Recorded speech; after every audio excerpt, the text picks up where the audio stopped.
todos e todas, muito bom dia. Bem-vindos a mais uma TPC da área de linguagens. Eu sou a professora Roberta, sou PCNP de arte aqui da nossa diretoria de ensino.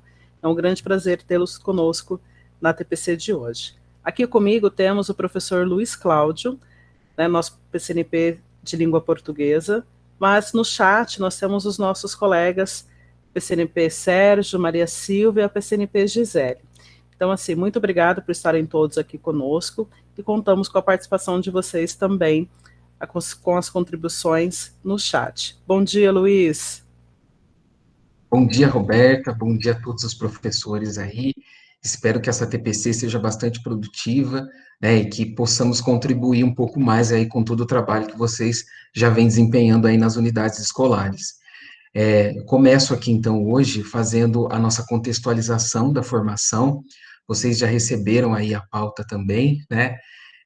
Hoje nós revisitaremos o tema avaliação da aprendizagem, sempre pensando, né, não perdendo o foco para as habilidades cognitivas essenciais e socioemocionais, que nós já trabalhamos aqui com vocês também, né? E sempre com essa concepção que a Jussara Hoffmann sempre traz aí em suas teorias, né, de conceber a avaliação, o processo avaliativo, sempre como ferramenta em prol da aprendizagem de todos os estudantes, né? E é sempre importante, então, que nessa TPC, né, reforçar com vocês que nessa TPC hoje nós trataremos não só dos instrumentos avaliativos, né, mas dessa concepção mesmo aí de como acontece esse processo avaliativo dentro de cada uma das unidades escolares, e sempre procurando aí, né, aprofundar um pouco mais nesse tema, para poder contribuir com tudo aquilo que vocês já fazem aí nas escolas. Isso mesmo, Luiz. E também reforçando, né, que esse olhar avaliativo que nós vamos conversar aqui hoje é dentro da sua escola, esse acompanhamento que você faz diário com os nossos alunos, né? Então, quando a gente fala dessa questão avaliativa, é com este intuito. Então, nós vamos aqui para os nossos objetivos de hoje. Revisitar o tema avaliação e demais orientações por meio do resgate de formações já realizadas e com base em aportes teóricos relacionados. Como o Luiz Cláudio já comentou com vocês, nós iremos retomar, né, uma avaliação, um tema que nós já abordamos e principalmente uma das formações que nós fizemos com vocês no outro ano. E além disso, também temos como objetivo fortalecer a metodologia para avaliar no atual contexto, considerando as especificidades de cada estudante, as dimensões cognitivas e socioemocionais e ainda de cada unidade escolar. Contribuir com o planejamento de instrumentos avaliativos que proporcionem momentos de reflexão aos docentes, para posterior redirecionamento de ações no âmbito pedagógico. Ou seja, então, o nosso objetivo hoje é ter essa conversa com vocês, mas principalmente pensando nesse olhar avaliativo, nesse olhar aí dentro da sua escola, dentro do seu contexto e dentro desse momento que a gente tem vivido, né, Luiz? Isso mesmo, Roberto. Sabemos que algumas escolas ainda estão, né, algumas só aí no presencial, aliás, né, no ensino híbrido, outras só no ensino remoto por conta dos decretos municipais, mas a gente, né, sempre procura contribuir com vocês aí, como que a gente pode melhorar o nosso olhar para esses dois âmbitos aí que estamos vivendo, né, essas duas realidades, tanto presencial e assim também como a avaliação nesse modelo remoto, que é um desafio para todos nós. Então, aqui, para início de conversa, né, nós sempre trazemos aqui para vocês um recorte do currículo paulista, para a gente poder entender como esse documento, né, como ele concebe essa questão da avaliação.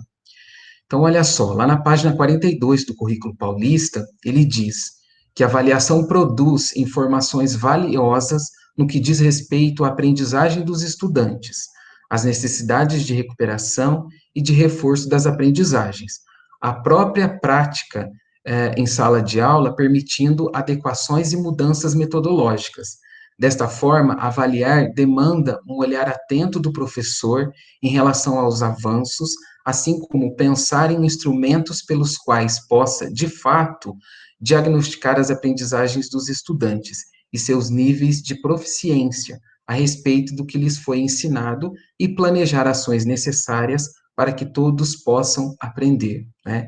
Então, é um pouco daquilo que nós comentamos também na avaliação, né? Conceber esse processo avaliativo aí sempre em prol da aprendizagem do aluno, né? Que é, na realidade, a questão do diagnóstico mesmo, né? Que todos já fazem nas escolas, mas sempre ter essa visão, né? Que eu acho que as defasagens ficaram um pouco acentuadas, né? Um pouco mais acentuadas nesse contexto. Então, a avaliação vai servir ali mesmo como um diagnóstico para que a gente possa ali planejar ações direcionadas para sanar todas essas dificuldades dos nossos estudantes, logicamente respeitando as especificidades de cada um, né? E sempre pensando no princípio de equidade, não é, Roberta? Sim, Luiz, e também permite com que a gente possa perceber o quanto o nosso aluno tem avançado ou não durante esse percurso, né? Então, assim, esse olhar avaliativo, ele também nos dá indícios de quais métodos a gente irá desenvolver a partir daqueles resultados que nós temos percebido, a partir, então, dessa devolutiva dos nossos alunos. Então, ela acontece ao longo do percurso, né, como um todo. Então, a gente sabe que os professores têm feito a elaboração do plano de aula e proposto, né, esse olhar avaliativo dentro do desenvolvimento de cada uma dessas habilidades, ou seja, no momento dele fazer esse planejamento, ele já está ali pensando como ele irá avaliar todo esse processo. E quando o Luiz comenta essa questão da equidade, é claro que, assim, cada aluno, muitas vezes, por mais que a gente proponha ali atividade comum a todos ou quase todos, a maneira como eu vou avaliar tem que ser muito singular, tem que ter esse olhar realmente muito específico para cada um, né? Exatamente, Roberta, é sempre muito importante e é fazer do instrumento mesmo, né? Quais são os indicadores ali que esses instrumentos, que esse processo avaliativo nos indica, né? Como o próprio nome já diz, para que nós possamos então, com base neles, traçar aí quais serão os próximos passos, não é? E aqui, então, né, antes da gente falar realmente da questão do processo avaliativo, nós trouxemos aí as dimensões da aprendizagem, né? Então, vamos entender quais são aí as dimensões, entender um pouco mais dessas dimensões, para que depois nós possamos passar aí para as questões da avaliação em si, né? Então, a aprendizagem, né, ela é formada aí, ela é constituída por essas dimensões, né, que são, né, os objetivos, as questões epistemológicas, o cenário educativo e também, né, que nós tanto falamos aqui com vocês, as competências e as habilidades. Então, nós vamos falar um pouquinho delas agora.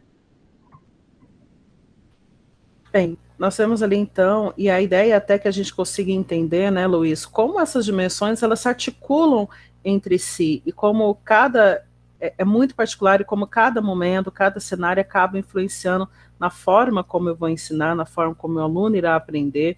Então, é sempre importante perceber essas adequações. Então, aqui na parte dos objetivos, nós temos o seguinte: definição de maneira contextualizada e conjunta dos objetivos a serem alcançados, tendo por base o currículo. Então, a gente sempre pauta o nosso ensino com base no currículo, né, nosso caso, no currículo paulista.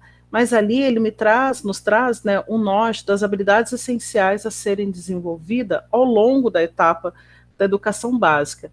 Mas especificamente, ali com a minha turma, neste bimestre, quais são os objetivos, quais são as habilidades que eu pretendo trabalhar. E ainda, sendo ainda indo um pouco mais a fundo, nessa semana, dentro dessa habilidade, quais são os meus objetivos, né? Que tudo isso a gente faz lá nesse planejamento, quando a gente coloca isso no plano de aula. Então, esses objetivos, por mais que a gente tenha ali o currículo, a gente continua seguindo o currículo, mas de acordo com esse olhar do professor, de acordo também com o diagnóstico que ele já fez da turma e de cada aluno, esses objetivos eles acabam sendo ali flexíveis e podem e devem, né, Luiz, na realidade, serem adequados para poder atingir, então, os melhores resultados, ou seja, que o nosso aluno consiga, de alguma maneira, ali, desenvolver as habilidades propostas, né?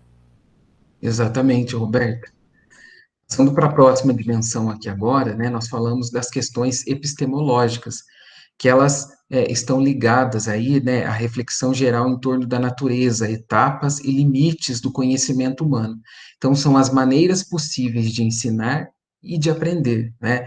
Então, é sempre importante que consideremos todas essas questões também, porque muitas vezes nós, enquanto professores, né, planejamos uma aula, pensamos em utilizar determinada estratégia, metodologia, e aí nós nos deparamos com os alunos que não estão aprendendo, né? Logicamente que existem questões exteriores a isso, mas dentro desse processo, então, eu preciso, às vezes, né, fazer uma readequação ali na forma como eu estou ministrando a minha aula, como eu estou desenvolvendo determinada atividade lá com os alunos, para que eu consiga atingir a todos eles, né? E aí, enfim, né, passa pelo movimento metodológico, muitas vezes por uma questão de adaptação curricular, que é importante também, para que eu consiga, né, fazer com que todos os alunos ali tenham acesso ao currículo, para que eles possam desenvolver as habilidades dentro, né, de seus contextos aí, que são diferentes dentro de uma mesma turma, e assim por diante, né? Então, tenho que levar em consideração também essas questões aí. E tudo isso acaba se refletindo também lá no cenário educativo, né? Então, esse cenário ele determina e articula-se com o cenário avaliativo, ou seja, no cotidiano das aulas que se constitui esse acompanhamento individual dos alunos, né, para a gente perceber o alcance das aprendizagens, que é exatamente isso que a gente tem comentado e pontuado com vocês na TPC de hoje. Então, esse olhar ao longo, durante as atividades, né, faz com que o professor consiga ter ali uma avaliação muito mais pontual do nosso aluno. E muitas vezes, dentro de uma única escola, cada professor articula uma maneira de avaliar, né?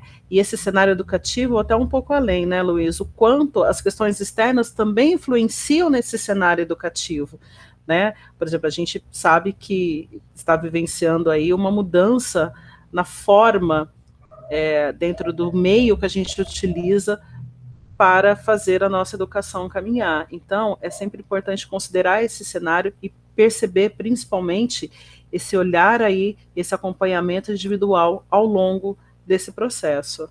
Isso, e é um discurso da própria secretaria, nessa preocupação em conhecer ali cada um dos alunos, as suas dificuldades, para que o professor justamente possa planejar, né, né, as suas aulas ali, de uma maneira a atender todos esses alunos aí, não é, Roberta? Muito bem pontuado. Partindo aqui, então, para a próxima dimensão, né, nós chegamos, então, nas competências e habilidades que tanto comentamos aqui com vocês. Então, olha só, elas reúnem em si mesmo o caráter de transversalidade, né, levando o estudante a utilizar uma multiplicidade de informações, relações, valores e sentimentos que o constituem como sujeito aprendiz, né? Então, é sempre importante, né, que nós possamos aí conhecer quais são as habilidades que o currículo apresenta, e sempre pensando, né, que existe a BNCC, que faz aí, né, um traço, né, daquilo que o Brasil considera importante que as escolas aí do país, né, em geral, ensinem. E aí nós temos o Currículo Paulista, que é um documento que nasceu da BNCC, mas que já restringe um pouco mais, né? Ele já faz uma contextualização aí para o Estado. E aí vocês aí dentro de cada uma das unidades escolares, né, com base no currículo, também realizam aí algumas adequações para justamente fazer essa contextualização que é tão importante, né, para que o ensino, para que tudo que é trabalhado ali na escola faça sentido para o aluno e que, né, ele se torne cada vez mais autônomo aí para poder atuar no contexto em que ele vive de maneira autônoma, logicamente, e de maneira muito positiva também.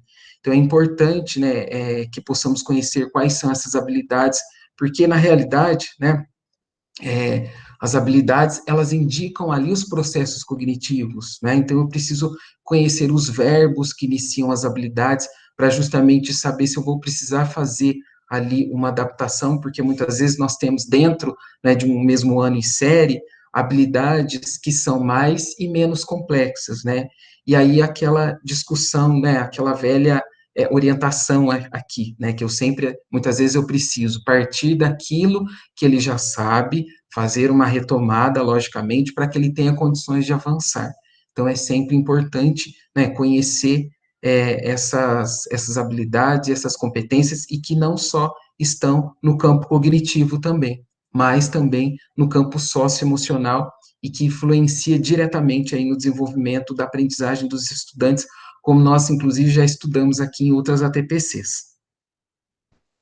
Bem, e aí então dentro dessa questão da retomada, a gente trouxe aqui novamente, né, algo que nós conversamos com vocês, baseado então em um artigo que nós já estudamos da Jussara Hoffman, que diz o seguinte, né, quais são os pontos de atenção que a gente tem que ter ali, os procedimentos, né, que a gente utiliza para apurar esse olhar, né? Então ela coloca aqui para a gente o seguinte: é sempre importante a gente observar o nosso aprendiz, ou seja, perceber como ele aprende, como ele desenvolve, e também analisar e compreender as estratégias que ele utiliza para o aprender, que é aquela questão, né? Nem sempre da maneira como ensino é como o meu aluno aprende. Então, nesse observar, nesse analisar, a gente consegue perceber como que ele consegue se desenvolver.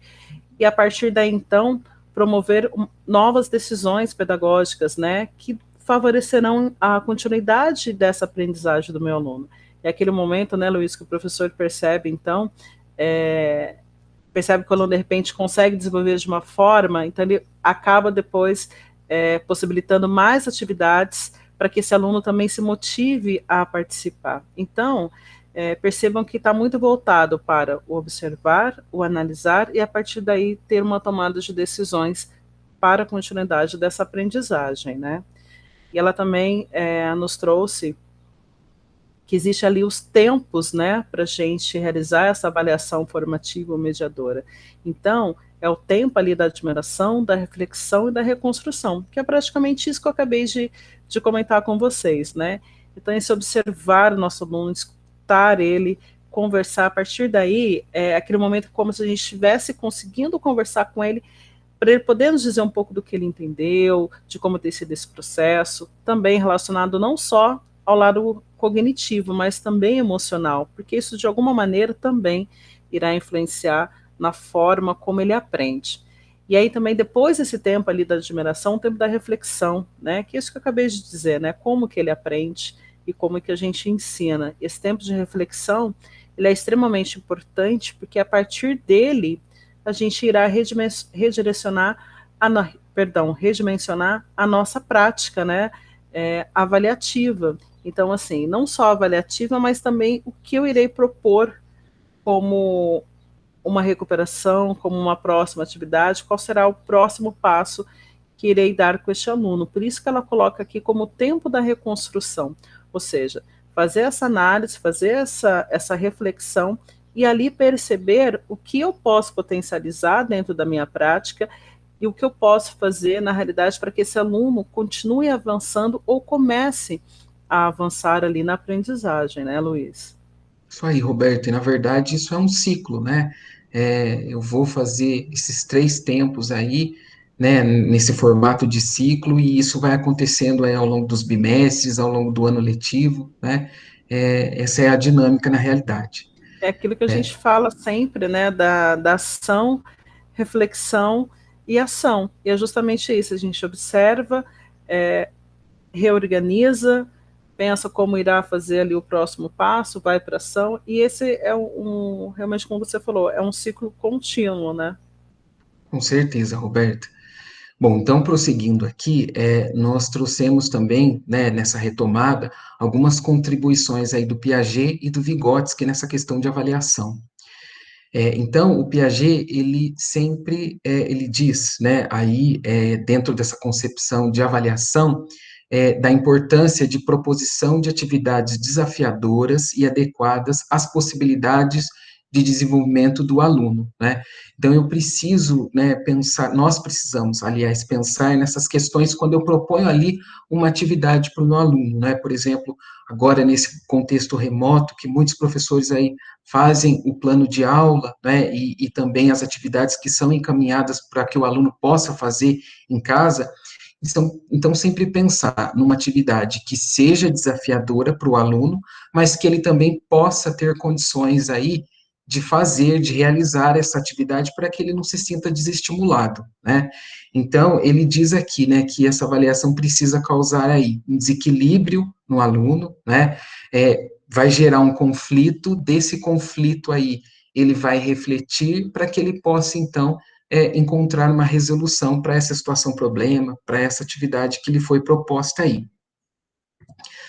Já o Piaget, já o Vygotsky, né, ele traz aí o envolvimento dos educandos, né, em novas situações, então ele fala dessa importância de envolver os alunos, os estudantes aí, né, em novas situações, de modo a provocá-los permanentemente, né, a superação cognitiva. Então, é justamente esse trabalho de resgate, né, com os nossos estudantes aí, fazer com que eles não desistam aí, no momento que eles encontram uma dificuldade, por exemplo.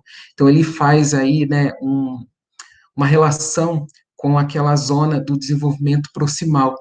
Então, por exemplo, eu tenho ali, né, algumas habilidades, algumas atividades, algumas aprendizagens que os alunos já conhecem, outras que ele não conhece, né? E aí, com a intervenção do professor, né, o professor sempre faz a diferença, é, ele torna essas atividades, essas aprendizagens, né, que anteriormente não eram possíveis, em aprendizagens possíveis. Então, através aí da intervenção, do auxílio, né, do professor, ele vai desenvolvendo essas aprendizagens, né, até consolidá-las aí. E dentro disso que você acabou de comentar, Luiz, nós temos então a importância e a figura do professor mediador. Então, para que a gente, um dos princípios, né, os princípios aí então dessa avaliação mediadora precisa desse professor mediador. E a gente tem percebido, principalmente do ano passado para cá, que dentro do contexto que vivemos, o professor tem sido extremamente mediador, ou seja, né, o aluno tem sido o centro ali da própria aprendizagem e ele tendo que se organizar, ser autônomo. E aí o professor, é claro, com esses estímulos, com essa observação, com esse cuidado todo, para que ele possa se desenvolver. Então, o que a Jussara nos traz dentro dos princípios aí de uma avaliação mediadora? Que ela tem que ter um caráter, então, dialógico e interpretativo. Ou seja, né, sempre com base nessa questão da interpretação, desse diálogo com o nosso aluno, e também da reflexão e prospectiva, ou seja, dentro disso que eu tenho percebido, não somente desse diálogo, mas da minha interpretação em cima daquilo que o meu aluno apresentou, quais serão as futuras ações que eu irei propor, qual será o meu próximo planejamento para que eu possa fazer, que eu possa propiciar que ele avance ali na aprendizagem. E aí a próxima é a reflexão na ação, né? Ou seja, então ele perceber ao longo dessa avaliação, ao longo dessas atividades, dessa avaliação que ele faz, quais são as próximas ações que ele terá que desenvolver ali com este aluno. E lembrando sempre, né, Luiz, quando a gente fala desse professor mediador, é aquele que dá caminhos ali para o nosso aluno, né? É aquele que, de alguma forma, direciona o nosso aluno, mas deixa que ele possa, de alguma forma, encontrar uma forma de se desenvolver, de caminhar e desenvolver ali a sua aprendizagem, né? Exatamente, né, Roberto? É o famoso não dar o peixe, mas sim ensinar a pescar, né? Isso. Que é o que diz aí. E também essa é uma concepção que está posta justamente lá no currículo paulista, né? Essa questão sempre da valorização e do estímulo para que o aluno seja protagonista e seja ali, né, consciente do seu processo, de que ele também é responsável aí pelo seu processo de aprendizagem, né? É como se fosse um trabalho mesmo aí, um conjunto, né? O professor também, logicamente, né? Com um bom planejamento, com boas intervenções aí, né, ele não consegue isso se também o aluno não estiver predisposto a aprender. Então, isso é muito importante, esse resgate aí, e mostrar essa importância aí do aprender para todos os nossos alunos, né, que todos têm capacidade aí dentro do seu contexto. Bom, então, dando prosseguimento aqui na nossa formação, né, quando nós falamos aí do processo avaliativo, né, nós também tratamos de algumas questões sobre tarefas avaliativas aí, né? E aí, à luz, então, da teoria da Jussara Hoffmann, que diz o seguinte, que a avaliação escolar hoje só faz sentido se tiver o intuito de buscar caminhos para melhorar a aprendizagem. Então, é justamente isso, né? É sempre pensar na avaliação como um instrumento aí que vai mostrar para nós, professores, né, o que, que nós precisamos mudar aí durante esse percurso. Ou nós, né, ou muitas vezes também os alunos, né, o que, que eles precisam aí para poder prosseguir de uma maneira sempre positiva.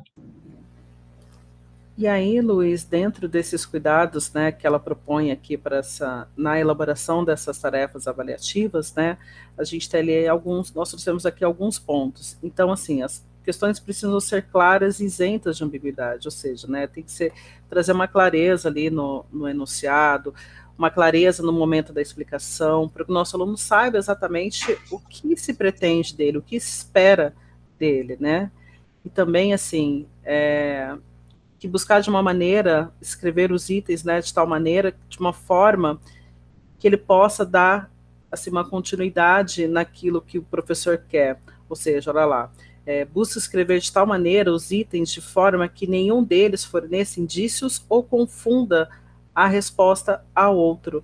Ou seja, de repente não colocar ali questões que o nosso aluno, ele, de repente, acha que possa induzi-lo ao erro, né? Aquela questão, às vezes, uma questão acabar influenciando a resposta da outra, porque se ele errar a primeira, provavelmente ele irá errar a segunda, que é essa questão também da interdependência ali de itens.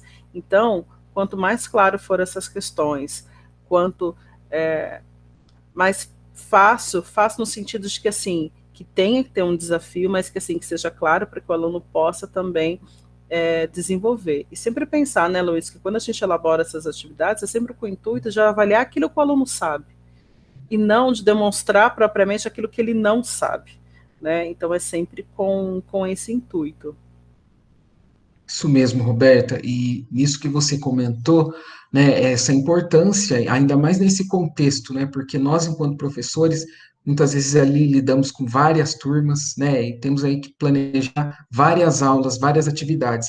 E aí, muitas vezes, né, nós, ali nesse movimento, planeja uma atividade que para a gente está muito claro que é solicitado ali, né, mas aí, muitas vezes, o que que acontece? O aluno, ele vai resolver isso em casa, e, infelizmente, né, cada escola possui uma realidade aí, mas talvez a maioria ou grande parte dos nossos alunos, né, eles não podem contar com o apoio da família na resolução dessas atividades aí por várias situações, né?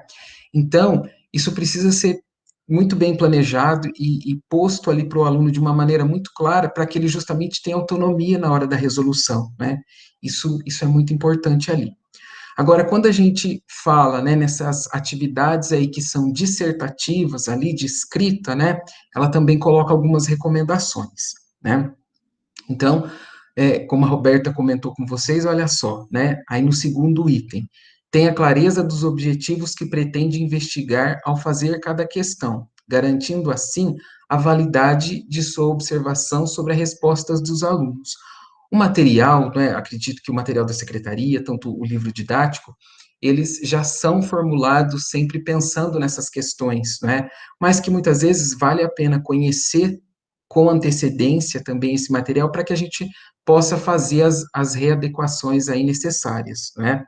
Aí ela diz também, olha só, né, elabore o item de modo que o estudante possa compreender o que consiste a tarefa, oferecendo-lhe as orientações formais necessárias à sua execução, que foi justamente isso, né, para que o aluno, ele, ao receber essa atividade aí, né, para que ele possa ter autonomia na resolução da mesma. E aí ele coloca o seguinte, né, na última ali, por exemplo, Evite expressões como dê a sua opinião, diga o que pensa, se não tiver por objetivo, de fato, observar o seu pensamento a respeito. Então, logicamente, né, numa tarefa avaliativa ali, se eu for perguntar para o aluno qual que é a opinião dele ou o que ele pensa, depois fica difícil, né, eu corrigir isso para dizer se está certo ou se está errado, não é? Porque se é a opinião dele, então eu preciso respeitar ao invés de dizer que está certo ou errado ali dentro de um determinado contexto, por exemplo. Mas aí também vai muito da intencionalidade do professor e assim por diante, né? Que numa questão avaliativa, né? Então eu tenho que proporcionar aí algumas atividades que realmente possa diagnosticar, como a Roberta comentou, aquilo que o aluno sabe, né? Para que eu possa aí traçar os próximos passos aí desse processo. E aqui, né, dando continuidade, alguns cuidados também nas atividades objetivas, né? Então, o que a gente tem que considerar ao elaborar essas atividades? Então, ou seja, a tarefa requer um tempo considerável, muita paciência, uma certa dose de habilidade criativa e conhecimento total do grupo a que a atividade será destinada, além de clareza acerca das noções e dos objetivos que estão sendo investigados. Então, quando a gente propõe ali uma atividade para o nosso aluno, seja uma atividade em grupo, seja uma atividade individual, que ele fará conosco na escola, em casa, a gente tem que pensar nessa questão do tempo, em quanto tempo o nosso aluno irá desenvolver, essa questão da habilidade criativa, ou seja, é uma atividade que acaba provocando os alunos, fazendo com que eles tenham que utilizar uma criatividade para poder fazê-la, né, e apresentá-la para a gente da melhor forma como ele conseguir. E principalmente ali, né, qual é o objetivo? O que você pretende investigar com o resultado dessa atividade que você está propondo ali para o aluno. E aí também, olha lá, ao elaborar cada item, o professor deve colocar-se na posição do aluno e fazer a si mesmo as perguntas, como será interpretado esse item por os alunos dessa idade. Também assim, olha lá, o item investiga conhecimentos significativos, a redação e a comanda são claras. Então, assim, às vezes, para a gente, né, Luiz, quando a gente está ali elaborando uma atividade, preparando algo, para a gente que sabe o que quer, a gente consegue ter uma clareza. Mas será que o outro, nosso aluno, ao ler, ele terá essa clareza? E a gente percebeu muito isso no outro ano com os roteiros de estudo, né? Os próprios professores comentaram que, de repente, os primeiros roteiros os alunos não entendiam muito bem, e depois, com o passar do tempo, isso foi ficando muito mais claro, ou seja, até mesmo a forma como o professor começou a se comunicar por meio desses roteiros se tornou mais claro e objetivo ali para o nosso aluno, para que ele possa entender também. Então, é sempre importante ter esse olhar, se colocar no lugar do aluno e perceber se haverá indagações, se isso de repente trará algumas dúvidas quanto à resolução ali dessas atividades, né? Isso mesmo, Roberto. Né, nós costumamos aqui dizer que é justamente os professores da área de linguagens, né, é a produção de um texto, na realidade, né? Porque quando eu produzo o texto ali, muitas vezes, qual é a minha intencionalidade, mas eu tenho que pensar da forma como eu estou colocando isso ali, vai ficar claro para quem está lendo, né? Eu vou conseguir passar essa mensagem.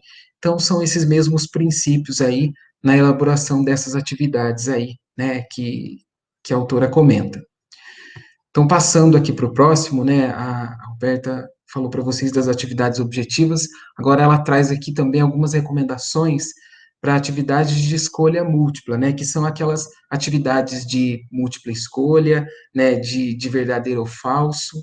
Então, ela coloca, por exemplo, confie a revisão das questões a outros professores da área, além de garantirem a inclusão de alternativas adequadas corretas para cada item, poderão fazer outras observações que podem otimizar os itens da atividade, que é justamente isso, não é?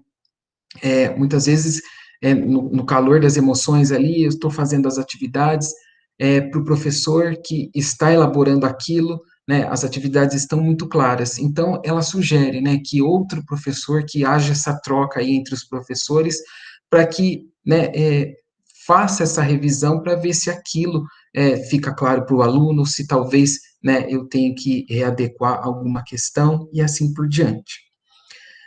Aí ela diz o seguinte também: olha, certifique-se de que a comanda expresse de maneira clara um problema ou um questionamento, né? Então, que fique claro ali o que se espera do aluno, né? O que se espera que ele faça ali naquela atividade. Isso é de extrema importância. E aí, no último item aqui, que nós ressaltamos, ela diz o seguinte: evite o uso de respostas que se encaixam umas nas outras, tornando mais de uma alternativa correta, que é justamente isso, né, para causar uma questão ali de, quando eu coloco duas alternativas que são muito parecidas, né, isso causa uma dificuldade aí no aluno, né, então procurar fazer de uma maneira, né, que logicamente, né, que não seja tão claro ali para o aluno, mas também que não dificulte tanto essa questão aí, para que ele também não se sinta desestimulado na hora de responder, de realizar essas atividades, né? E, logicamente, como o contexto pede também, nós estamos trazendo aqui para vocês algumas sugestões, né? Hoje em dia, né, com o uso da tecnologia, nós sabemos que existem N formas aí de nós podermos, por exemplo, verificar se o aluno ele consolidou as habilidades, se ele sabe, se ele não sabe, né? Através aí, por exemplo, de um áudio de WhatsApp, por exemplo, pela forma como o aluno ele está se expressando. Então, eu tenho outras formas aí que não fique só preso à maneira escrita, por exemplo, né?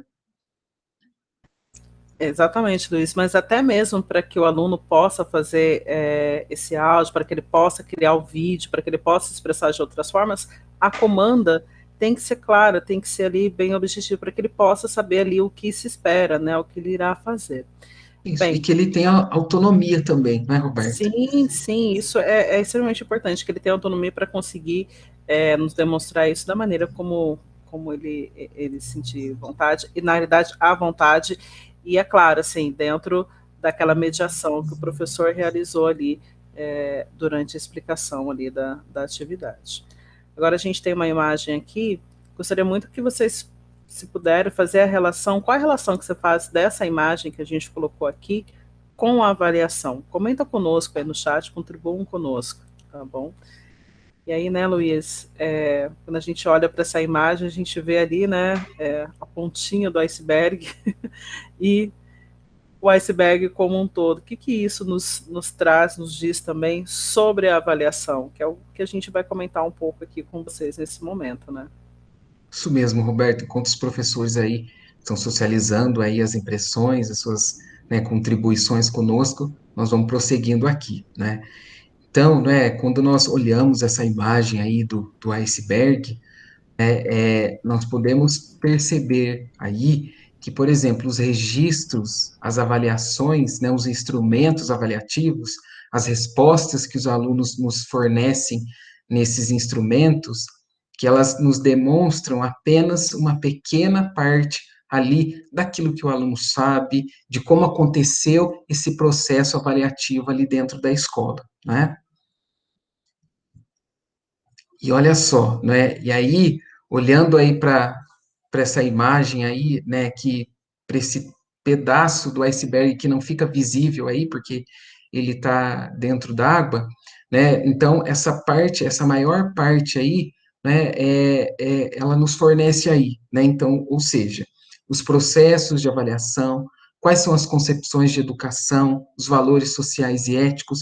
Então, ou seja, né, a avaliação ela é muito mais, ela é um instrumento aí muito mais profundo do que aquilo que o aluno escreve ali, né? Então, se ele escreveu uma determinada resposta que não foi muito adequada e assim por diante, né? Quais são todos esses motivos aí que levaram ele a responder dessa maneira, né? Então, por exemplo, quais são como aconteceu esse processo de avaliação, né? Quais são as concepções de educação de nós professores, da própria escola, dos próprios alunos, né? E também quais são os valores sociais e éticos que estão envolvidos aí e que podem alterar de acordo com cada contexto, não é, Roberto? Então, a avaliação, ela é muito mais profunda, né?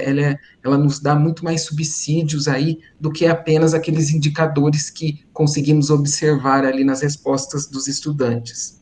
Isso mesmo, Luiz. E ao olhar para essa imagem também consigo relacionar muito a questão socioemocional, né?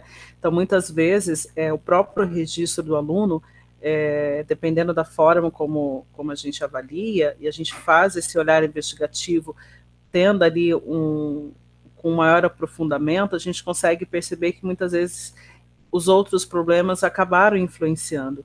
E quando eu penso nesses registros, eu penso também em nós professores, né? Muitas vezes o nosso registro não condiz com tudo aquilo que nós fizemos, que nós elaboramos ali ao longo do bimestre, ao longo de repente, do desenvolvimento ali de uma habilidade. Então, esse olhar para este processo, ele é muito importante, né? Então, é nesse momento desse desenvolvimento, que tem essa parte aqui de baixo do iceberg, que nosso olhar tem que estar muito atento. É claro que o registro, sim, ele tem a sua importância, ele é necessário, mas também não posso pautar somente em um único registro. E aí, né, Luiz, uma das nossas conversas, nós lembramos do caso, às vezes, de um aluno que, quando uma pessoa que não conhece o aluno, que tem a primeira vez o contato com um registro dele, às vezes avalia e acredita que ele tenha ido muito mal, né, naquela atividade. Mas ali o professor que conhece todo o processo do aluno, toda a sua vivência, sabe que talvez tenha sido um avanço. Talvez no mês passado ele não conseguiria nem fazer esse registro. E agora, neste momento, ele já consegue. Então, olha como o conhecer o nosso aluno, conhecer esse iceberg como um todo, uma boa parte dele, também acaba influenciando na maneira de eu ter a minha avaliação, de eu ter este olhar, né? Então, assim, é sempre muito importante conhecer um pouco do todo nesse momento. E quando a gente está falando de registro, né, Luiz, a gente não está falando, vou reforçar aqui, não só dessa questão do escrito, né, mas assim, a gente vai falar depois também sobre outras formas ali também avaliativas, então o registro como um todo, né. Exatamente, Roberto. Acho que mais importante do instrumento, né, é isso que você comentou, é como isso aconteceu ali dentro do contexto da unidade escolar, ali dentro do contexto do próprio aluno, né, e sempre tendo essa preocupação também com esse lado socioemocional que fica tão evidente, ainda mais nesse contexto que ainda estamos vivendo, né. É sempre importante que tenhamos também esse olhar para essa dimensão, porque nós sabemos que ela influencia diretamente aí, né, no avanço cognitivo dos alunos. E sempre pensar nessa questão do contexto do próprio aluno, né? E, logicamente, não tem como comparar, por exemplo, uma escola com outra, ou uma turma com outra, um aluno com o outro.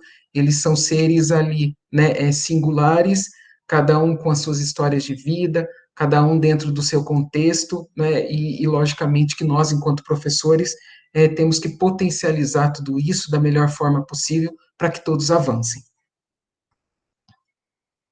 Então, prosseguindo aqui, né, nós trouxemos mais um trecho aí da Jussara, que ela diz o seguinte: avaliar competências e habilidades significa observar o aluno em sua capacidade de pensar e agir eficazmente, em uma situação, buscando soluções para enfrentá-la, apoiado em conhecimentos, mas sem limitar-se a eles. O aprender envolve situações interativas, engajamento pessoal e a busca de conhecimentos sucessivos e complexos, né? Então, quando eu digo aí da avaliação da competência do aluno, ela é um pouco mais complexa, né? Porque eu preciso ter isso muito bem estruturado, muito bem contextualizado, para que o aluno tenha identificação com aquilo e para que ele possa agir aí de uma maneira muito positiva frente a isso, né? Esse é o nosso papel enquanto educadores, enquanto profissionais aí da educação, né? Oferecermos o máximo de subsídios para que meu aluno ele tenha condições aí de enfrentar a vida de uma maneira positiva e sempre, né, evoluindo cada vez mais. E aí, né, Luiz, ainda dentro dessa questão desse olhar avaliativo, nós temos aqui, olha lá, o olhar sobre as singularidades de cada estudante no ato de aprender e, ao mesmo tempo, ampliá-lo na direção do grupo e das relações sociais. Ou seja, aquilo que o Luiz comentou agora há pouco, né? É um olhar para cada um dos estudantes, não comparar um com o outro, mas ele com ele mesmo, né? Então, nesse momento, por mais que as atividades sejam destinadas a todos os nossos alunos, como cada um realiza, como cada um desenvolve, é este olhar, essa singularidade que a gente tem que ter no momento também de avaliar, dentro daquelas capacidades que ele já desenvolveu, das habilidades que ele já desenvolveu, o quanto ele conseguiu caminhar dentro daquilo que nós propusemos ali enquanto atividade. E nessa questão de ampliá-lo na direção do grupo e das relações sociais, propiciar também uma maior interação, porque muitas vezes quando esse aluno ele está ali com o outro e que também tem esse estímulo do colega, muitas vezes ele caminha com uma maior facilidade, com maior empenho, né? Então é sempre muito importante ter essas articulações e esse olhar singular ali, então, no momento avaliativo. Exatamente, Roberto, que é o que o currículo paulista postula também, né? A questão de equidade, sempre partir desse princípio, que é muito importante, não é? Bom, então, quando nós tratamos aqui, né, da avaliação, agora especificamente dentro da dimensão cognitiva, então olha só, né, esse tipo de avaliação qualitativa requer tanto do professor quanto do estudante uma postura de responsabilidade, autonomia e atitude crítica. Neste método, os pontos subjetivos e as habilidades cognitivas desconsideradas na avaliação quantitativa são ressaltadas, considerando o processo de ensino e aprendizagem de maneira contínua, cumulativa e sistemática. Então, a concepção de certo ou errado possibilita ao professor a compreensão do caminho percorrido, além de um prognóstico dos próximos passos, né? Então, é justamente isso, né? É ver ali essa questão qualitativa, como é que o aluno evoluiu dentro de suas qualidades, dentro do seu contexto, né? Como é que ele se desenvolveu dentro de um determinado período, né? E que, na realidade, isso pode acontecer aí, né? Dentro de cada uma das aulas, dentro da própria semana, do bimestre, do semestre e assim por diante, né? A avaliação dentro da escola, ela acontece ali todo momento. E aí ele diz, né, essa questão de que ela precisa ser de maneira contínua, ou seja, sempre, né, cumulativa, ou seja, a partir do momento que o aluno ali, ele vai se desenvolvendo, então ele vai acumulando aí conhecimento, né, e de uma forma sistemática, ou seja, de uma maneira organizada, né, aí vem a questão da importância dos registros, das evidências, para que justamente, em um determinado momento, nós possamos nos debruçarmos aí nesses dados, nesses indicadores, para justamente, olha só, né, fazer um prognóstico, ou seja, perceber aí o que, que eu vou precisar alterar, o que, que eu vou precisar redirecionar dentro da minha prática ali, para que favoreça a aprendizagem dos alunos aí no momento posterior, na próxima semana, na próxima aula, e assim por diante, né? Então, essa questão da avaliação qualitativa, ela é muito relevante, né? Eu acho que somos, aliás, todos nós, né, sempre observamos isso, né? O copo sempre meio cheio, ou seja, aquilo que o aluno conseguiu evoluir, mesmo que seja de uma maneira mínima, como a Roberta já comentou aí com vocês, mas que dentro do próprio contexto dele aí significa muito, né? Então, é sempre muito relevante. E aí, Luiz, então, dando prosseguimento, a gente vai conversar um pouquinho sobre a avaliação na dimensão socioemocional, né? A gente comentou também, abordou o tema com vocês em outras ATPCs, e aí, inclusive, nós retomamos também um pouco disso. E dentro desse tipo de avaliação, traz aqui o seguinte: olha lá, não é recomendável processos avaliativos, neste caso, caracterizados exclusivamente pela atribuição de notas, pois a perspectiva de classificação e da comparação entre melhores e piores é prejudicial ao desenvolvimento pleno do estudante. Então, quando eu estou trabalhando aqui essa questão socioemocional do meu aluno, não posso simplesmente atribuir uma nota pelo avanço ou não do que ele teve ali, mas é conseguir perceber, na realidade, quanto foi o empenho, o engajamento dele em potencializar aquela dimensão social, né, socioemocional, perdão. E é o que acontece, né, Luiz, com as disciplinas do Inova, ou seja, né, dentro do projeto de vida, dentro lá das eletivas. Então, com o tem sido o engajamento desse aluno para que ele possa se perceber e melhorar ainda mais essas questões emocionais. E aí, então, nós apresentamos algumas estratégias, né, que podem ser utilizadas tanto na questão da avaliação socioemocional, como também em outras formas avaliativas. Então, a gente tem lá, olha só, progressão e acompanhamento dos combinados.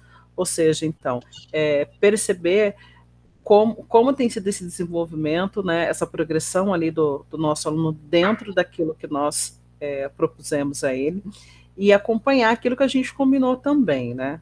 Ali depois na sequência nós temos os feedbacks e devolutivas ao longo do percurso.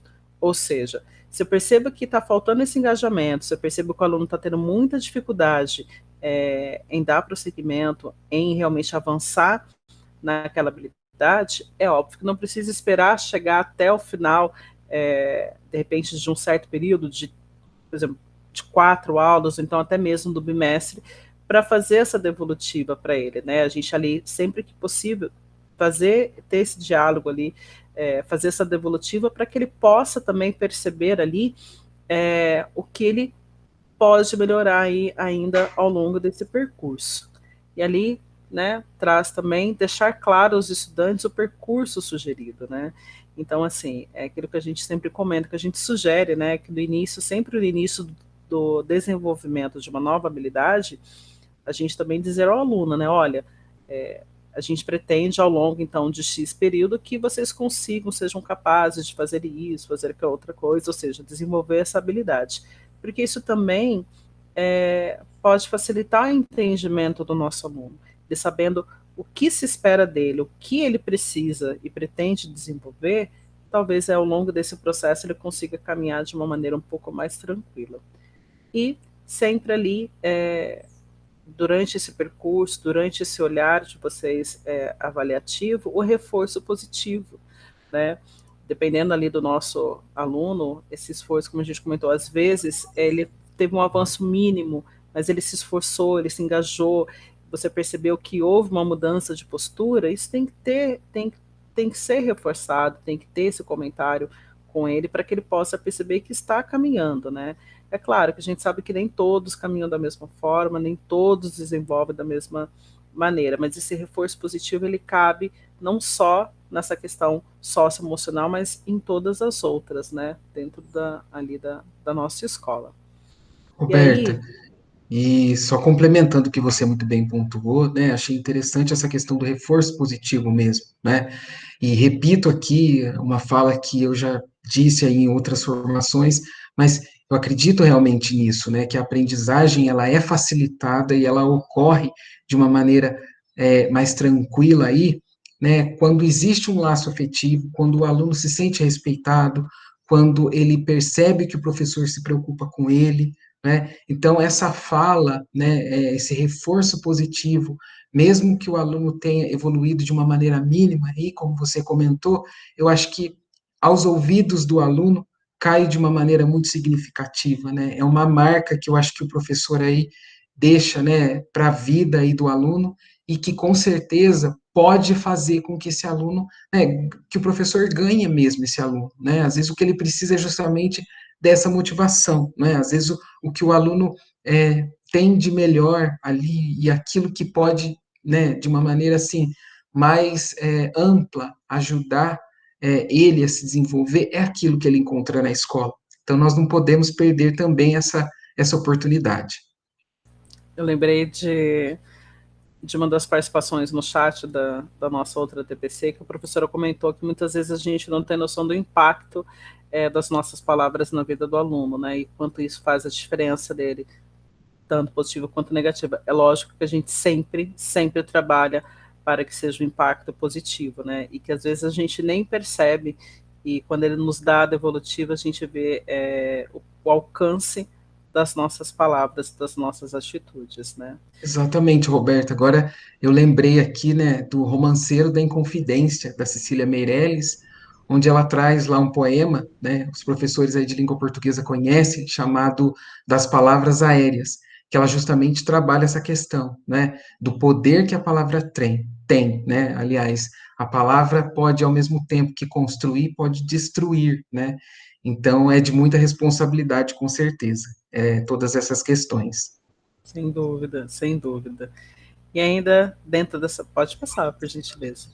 Dentro dessa questão da avaliação, nós temos também, né, a avaliação nas múltiplas inteligências, que foi um dos temas que nós abordamos, né, mas como fazer essa avaliação dentro disso, né?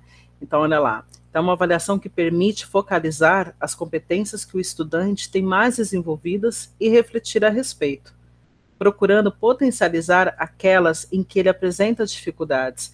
Então, na realidade, essa avaliação ali nas múltiplas inteligências é como se nós colocássemos uma lupa em cima daquilo que o nosso aluno já conseguiu desenvolver, aquela inteligência que ele tem maior facilidade. Refletir sobre isso, mas, porém, também potencializar aquelas outras, porque é muito natural, é muito comum do ser humano a gente querer fazer aquilo que a gente tem facilidade. E aquilo que a gente tem uma certa dificuldade, a gente vai meio que empurrando, deixando ali de lado, né? Sempre deixando para fazer depois. Então, assim, também ter esse olhar para estimular ainda mais essas outras inteligências, essas outras competências que às vezes o aluno tenta deixar um pouquinho de lado. Então, para isso também temos algumas estratégias. Eu volto a repetir aqui que serve tanto para avaliação nas múltiplas inteligências, nas avaliações emocionais e em diversos instrumentos. Então, olha lá, utilizar diversos instrumentos e não se restringir a um só momento, né? Trazendo aqui novamente, lembrando aqui aquela imagem nossa lá do iceberg, né? Então, não só, de repente, em cima de um único instrumento avaliativo, em cima somente de uma única inteligência, mas pensar nisso como um todo. Às vezes, aquele não foi, de repente, o melhor momento do nosso aluno, mas eu tenho um pouco mais para poder observar, eu tenho mais registros disso, então é importante a gente pensar nessas questões. E olha ali, alinhar observação contínua e os momentos de prova. Então a gente coloca aqui, por exemplo, a prova ela deve ser utilizada na escola, mas assim, não somente a prova, não somente um único olhar, mas fazer esse alinhamento, né, entre aquilo que eu observei do meu aluno e aquilo que ele também colocou ali no instrumento próprio. E quando eu digo prova, né, Luiz, não somente a prova ali por escrito, mas toda outra forma também avaliativa que a gente pode ter ali de registro na escola. E aí o próximo, olha lá, identificar e registrar as informações significativas observadas. Então, assim, o que eu observei ao longo desse processo, o que eu observei do meu aluno que foi significativo? Mas por que fazer esse registro, né? Porque com base nisso, então, eu vou propor uma nova ação. Ou seja, né, é quando a gente faz aquele trabalho daquele planejamento para a recuperação dessa habilidade ou para o aprofundamento, ou então até mesmo para a nossa próxima aula. Então, esse identificar e esse registro, e principalmente essa reflexão em cima daquilo que nós observamos e registramos, ela é extremamente importante. Então, que é o que está aqui na sequência, né, para que a gente possa, então, propiciar situações de aprendizagem que desenvolvam as outras inteligências. E aí, mas como eu vou propor, o que eu posso propor, de repente, como situações de aprendizagem que ajudem o nosso aluno a desenvolver aquela habilidade, aquela inteligência que, de repente, ele deixa um pouquinho de lado ou que tenha mais dificuldade. E aí, então, nós trouxemos, né, Luiz, alguns exemplos aqui para comentar com vocês. Você quer comentar algo, Luiz? Ótimo, Roberta, é isso mesmo. Pode prosseguir. Tá bom, obrigada. Então, no caso, olha lá, do nosso aluno que a gente percebe que ele tem uma dificuldade maior ali na questão da inteligência lógico-matemática, a gente traz como sugestões, então, trabalhar com números, medidas, geometria e probabilidade, noções de estatísticas, propor experimentos e ali desenvolver jogos matemáticos, ou seja, propor atividades que, de alguma forma, irá estimular esse lado matemático dele, né? E aí, pode passar, Luiz. E aí o próximo, por exemplo, é um aluno nosso que a gente percebe que tem uma dificuldade na parte linguística. Então, como que a gente pode, quais tipos de atividades, situações de aprendizagem que a gente pode propor para estimular este lado? ou seja, trabalhar com debates e discussões. Mas, assim, quando a gente coloca esse trabalhar debate e discussões, propiciando que este aluno, que é o nosso foco, que a gente percebeu que tem essa dificuldade, que ele possa participar, que ele possa colocar ali a sua opinião, que ele possa também se perceber como parte disso. Fazer leituras variadas, né? Então, ou seja, leituras de diversos gêneros, e não somente leitura verbal propriamente, mas também as leituras não verbais, né? Ou seja, quanto mais eu propiciar ali para o meu aluno essa diversidade, então a ideia é que a gente consiga, então, de alguma forma, estimulá-lo ainda mais nessa área. Produzir diferentes tipos de textos, que entra também na mesma questão, né? Não ficar somente em um gênero, não somente, de repente, ali no desenho, né? Mas, assim, quais são as outras formas que eu posso colocar ali do meu aluno que ele possa desenvolver esse lado linguístico dele? E, Roberta, só relembrando aí com os professores, né, que por exemplo, essa dimensão aí linguística, ela pode ser explorada em todos os componentes curriculares, inclusive não só naqueles da área de linguagens, né, porque quando eu trabalho com a produção de texto e com leitura, né, são tópicos aí que são transversais a todos os outros componentes. Isso mesmo, Luiz, isso mesmo. E também, né, dessa questão linguística, a gente trabalhar também um pouco a questão da oralidade do nosso aluno, da expressão, assim por diante. Ali, olha só, o nosso aluno tem muita dificuldade interpessoal, ou seja, dificuldade de relacionamento ali com o outro, aquele que quer fazer tudo sozinho, aquele que tem uma dificuldade imensa nesse relacionamento. Então, uma das formas da gente poder estimular essa participação dele e potencializar este lado é a gente propor jogos, estimular a comunicação oral e escrita, né? E depende se essa comunicação oral e escrita pode ser por meio de uma entrevista, por meio de uma peça teatral, por meio da leitura de uma leitura dramática. Lá, desenvolver atividades que exijam cooperação, ou seja, atividades ali onde ele possa perceber que ele é importante para aquele grupo e que as ações dele também irão influenciar no grupo como um todo. E também é uma forma, né, Luiz, da gente trabalhar a questão emocional desse aluno.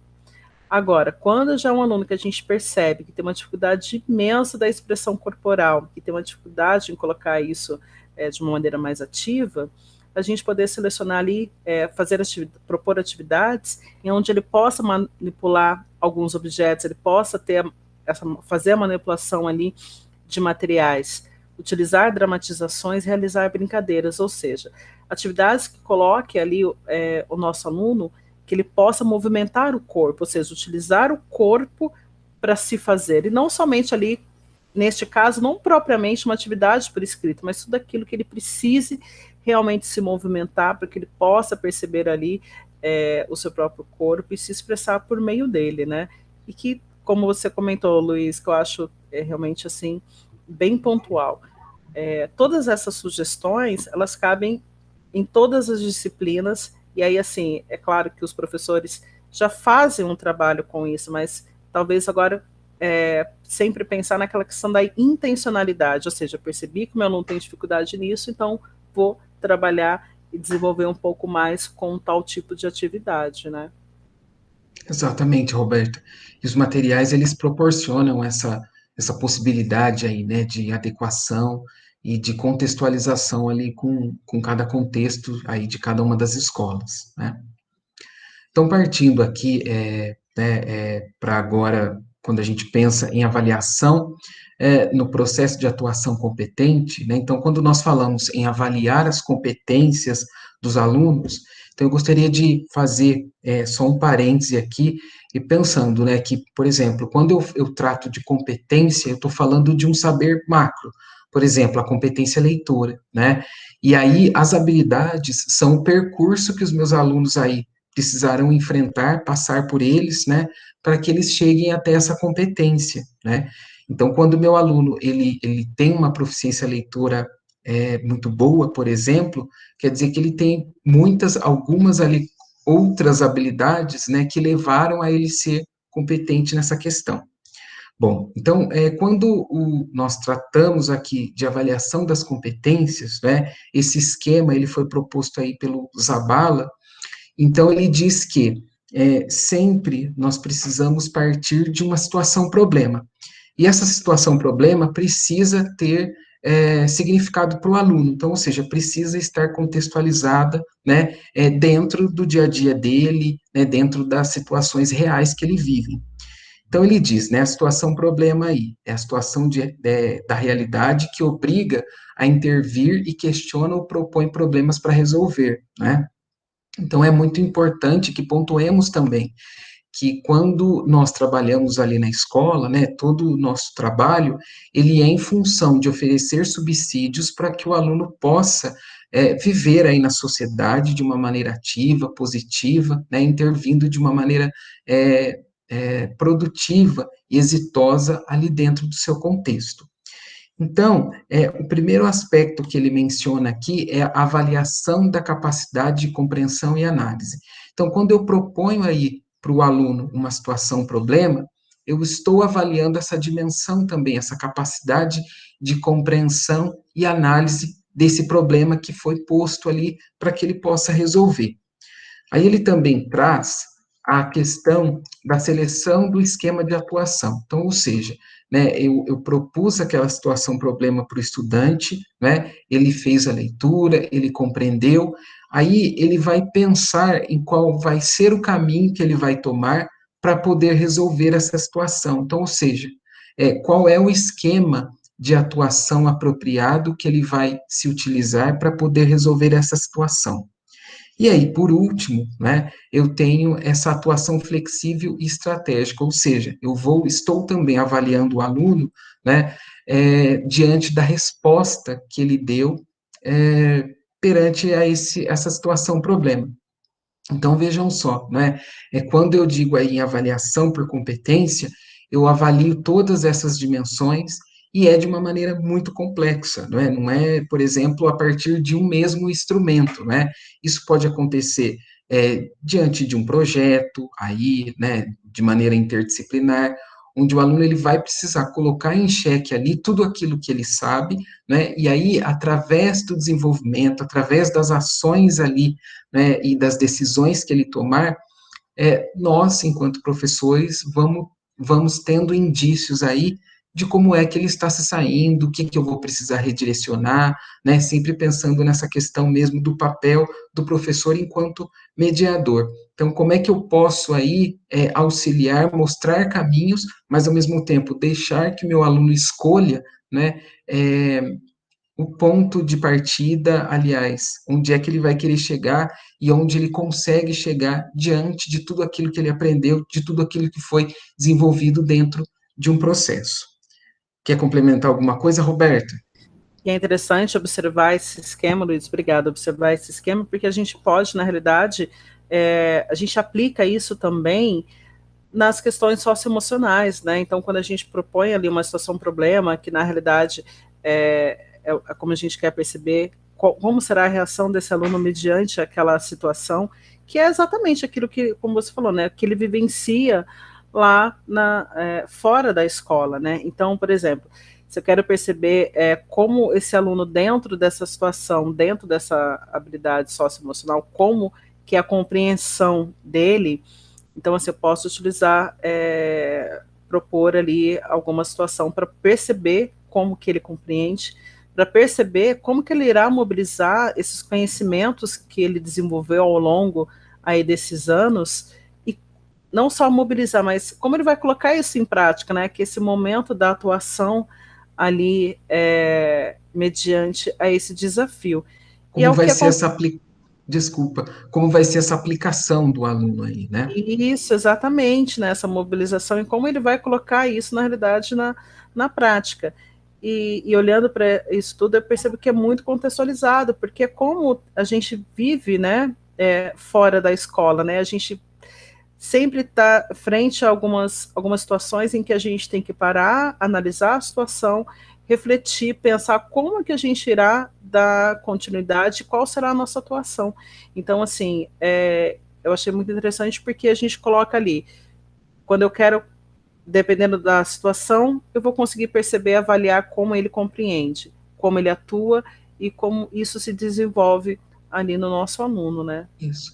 É uma concepção mais ampla, né? Por exemplo, eu não avalio o aluno para uma disciplina e com um instrumento, né? Mas a avaliação acontece ali dentro da escola, né? Pelo menos a concepção, né, sempre deve ser essa mesmo, de como o aluno vai conseguir ali sobreviver fora da escola. Então, para perceber, aliás, para diagnosticar, né, se todos esses subsídios sejam do campo cognitivo ou seja do campo socioemocional, como é que o aluno administra tudo isso, né, para que ele seja um cidadão competente, né, Roberta? Exatamente. Então, Luiz, dando prosseguimento na nossa ATPC de hoje, nós trouxemos aqui, então, alguns tipos de avaliação, alguns tipos de instrumentos, né, que normalmente são utilizados. Então, nós temos lá, olha só, inquirição. Perguntar em busca de dados relevantes, por meio de questionários ou entrevistas, por exemplo. Ou seja, até mesmo por meio do relato, né? Isso mesmo, Roberta. Próximo que nós temos aqui é o conselho de classe, que todas as escolas fazem aí, né, no final de cada um dos bimestres, e que ele então permite o registro coletivo sobre o estudante, respeitando a sua individualidade. Então é aquele momento ali que todos os professores estão reunidos e podem trocar informações ali, né, sobre o mesmo aluno, por exemplo. Então ter essa visão global de todos os professores sobre o mesmo aluno também é importante, né, porque muitas vezes contribui para que a visão de cada um dos professores participantes ali, né, também pode ser muitas vezes alterada de acordo com as discussões ali. É verdade. Também permite, né, nesse conselho de classe, que em grupo possa estabelecer alguns encaminhamentos ali para o próximo bimestre em relação a esse aluno, né? Bem, o próximo aqui nós temos as técnicas de testagem. Classifica-se em teste oral, objetivo e dissertativo. É importante que o professor elabore, aplique e, por fim, comunique o resultado. Ou seja, né, quando a gente faz ali, de repente, um teste, ou depende de uma prova, e que o aluno acaba esperando ali um resultado dessa prova. É claro que a gente está colocando aqui esses instrumentos, mas lembrando que eles não podem ser únicos e isolados, né? A gente tem que olhar como um todo. E essas técnicas de testagem fazem parte, então, desses instrumentos. Isso mesmo, Roberto. Na verdade, o instrumento ele está inserido ali no processo da avaliação, né? Isso mesmo. E como aí mais uma sugestão de instrumento, nós temos a autoavaliação. Então, ela constitui-se no ato de refletirmos criticamente sobre nós. Então, é também ferramenta para a obtenção de autoconhecimento, né? Logicamente que é uma cultura também que precisa ser ali construída juntamente com o aluno, para que ele tenha maturidade, para que ele tenha seriedade nessa questão de realizar essa avaliação de uma maneira ali fidedigna, né, para que ele também possa utilizar isso para se autoconhecer, né, que também é uma questão que envolve muito esse âmbito socioemocional. E aí que o próximo, Luiz, é o diário de reflexão, ou seja, produção escrita a partir da reflexão feita pelo estudante no decorrer da aula. Permite que, ao final da atividade, o professor faça uma análise. Então, é aquele momento lá da nossa aula, o final, em que a gente pede, né, uma socialização ali dos alunos, que cada um pontue aquilo que entendeu daquilo que foi dito, e muitas vezes, por exemplo, até mesmo ali numa atividade, num seminário, onde ele coloca ali, né, um pouco daquilo que ele compreendeu. E quando a gente fala de diário de reflexão, também lembro do diário de bordo, né? Acredito que todo professor tem o hábito de fazer as suas anotações referente no momento que está observando ali os alunos. Então, assim, é importante também ter essa análise em cima desses dados, né? Isso mesmo, Roberta. Próximo aí já um velho conhecido de todos os professores, né? Inclusive dos professores gerenciadores de sala de leitura. Nossos colegas Sérgio, Maria Silvia, Gisele também trataram um pouco sobre isso na TPC anterior, que é o portfólio, né?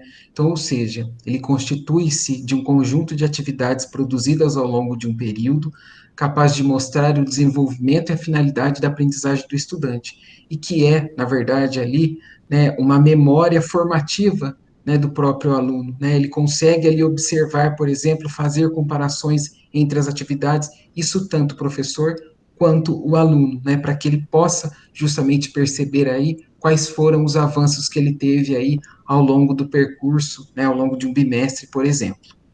Sim, nós professores de arte utilizamos muito o portfólio, né?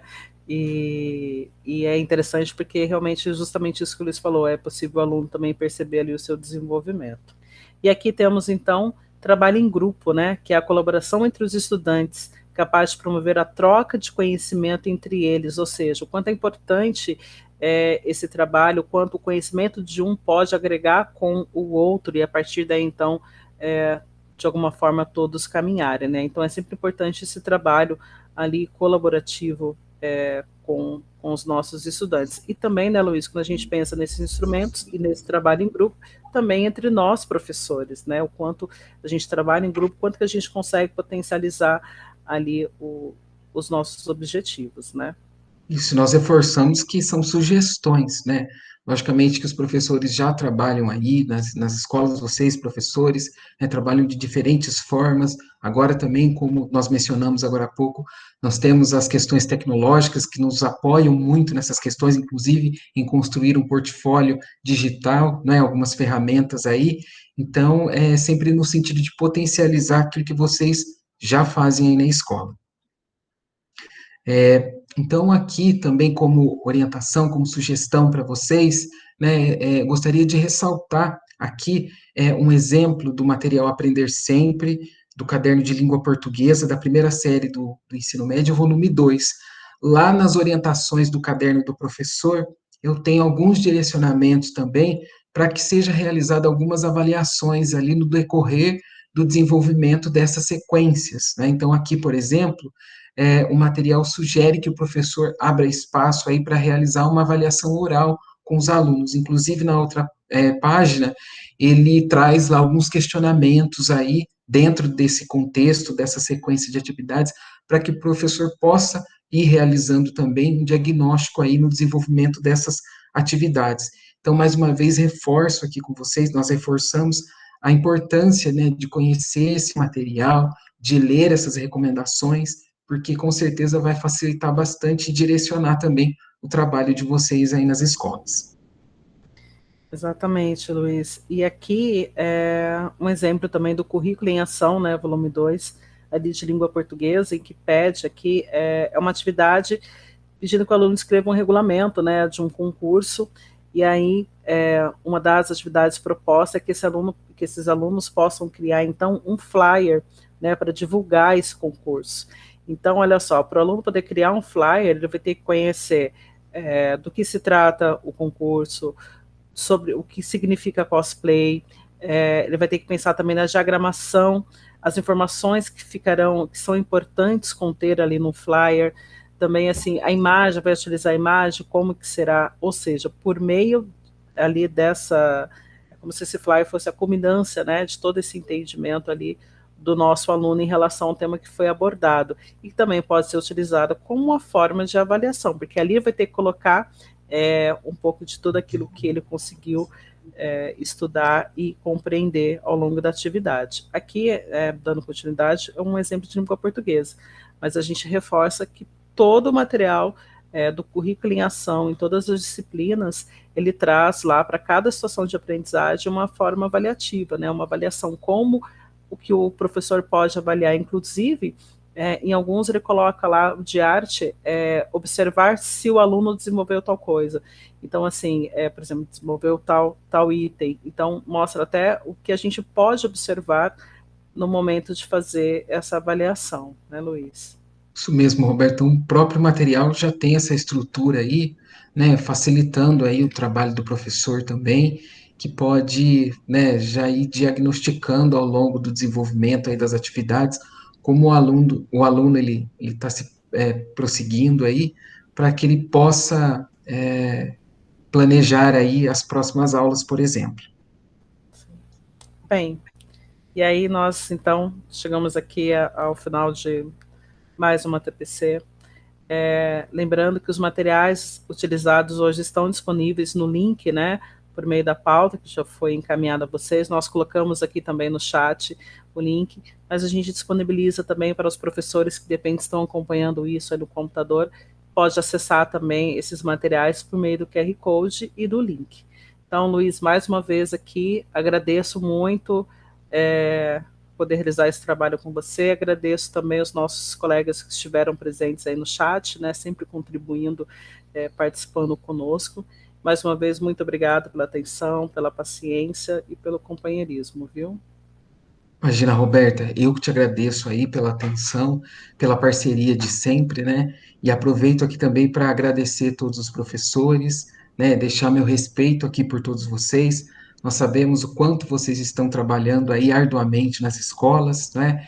E ficamos sempre à disposição. Mais uma vez, muito obrigado e até a próxima. Tchau, tchau. Tchau, tchau, até a próxima.